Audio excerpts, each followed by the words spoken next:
প্ৰায় 10 বিঘা মাটিত আমি ৰঙালাও খেতি কৰিছিলোঁ। প্ৰায় 5 বিঘা সম্পূৰ্ণৰূপে পানীত ডুব গৈছে। এই ডুব যোৱাৰ ফলত এতিয়া আমাৰ যথেষ্ট সমস্যা হৈছে।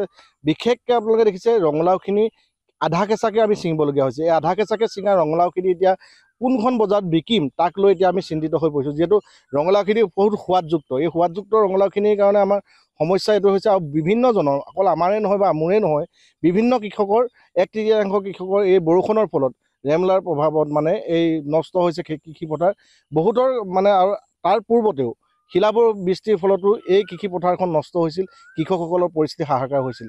এতিয়া আৰু দ্বিতীয় কথাটো হ'ল কি, এই পথাৰখনত যদি জলসিঞ্চনৰ ব্যৱস্থা পূৰ্বতে থাকিলেহেঁতেন, এই জলসিঞ্চনৰ ব্যৱস্থা থকাহেঁতেন এই কৃষকসকল উপকৃত হ'লহেঁতেন। জলসিঞ্চনৰ ব্যৱস্থা নথকাৰ কাৰণে এই বৃহত্তৰ খুমটাই ৰাজচক্ৰৰ অন্তৰ্গত যিটো সোণাৰী চাপৰি আছে, এই সোণাৰী চাপৰি কৃষকসকল কিন্তু বঞ্চিত হ'ব লগা হৈছে।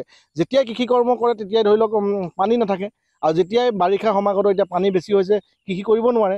ধান খেতি নালাগে, অন্যান্য খেতিও কৰিব নোৱাৰে বাৰিষাৰ কালত, যিহেতু চাপৰিটো যদিও ওখ যদিও ইয়াত মানে ধনশিৰি পানী কবলত পৰে। নিপকশিষ্ট ধনশিৰি নদীৰ বানত ইতিমধ্যে আমাৰ বহু কৃষি পথাৰ ডুবাই পেলোৱাৰ ফলত আমাৰ এই অঞ্চলটোৰ কৃষকসকল যথেষ্ট ক্ষতি হৈছে। দেখা গৈছে যে আপোনালোকে দেখিছে যে ৰঙালাও পানীত ডুবিছে, কচু পানীত ডুবিছে, যাৰ ফলত ৰঙালাওখিনি প্ৰায় অনিষ্ট হৈ গৈছে।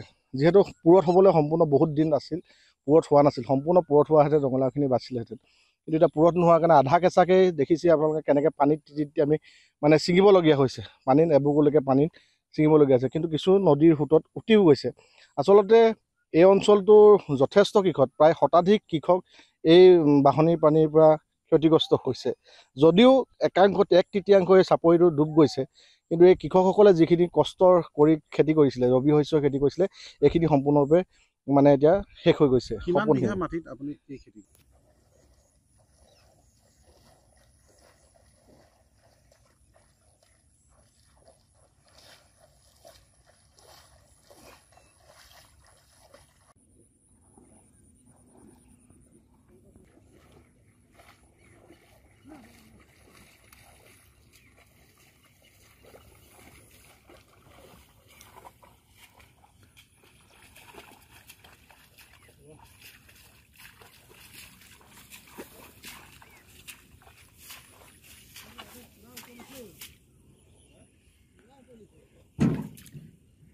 হ'ব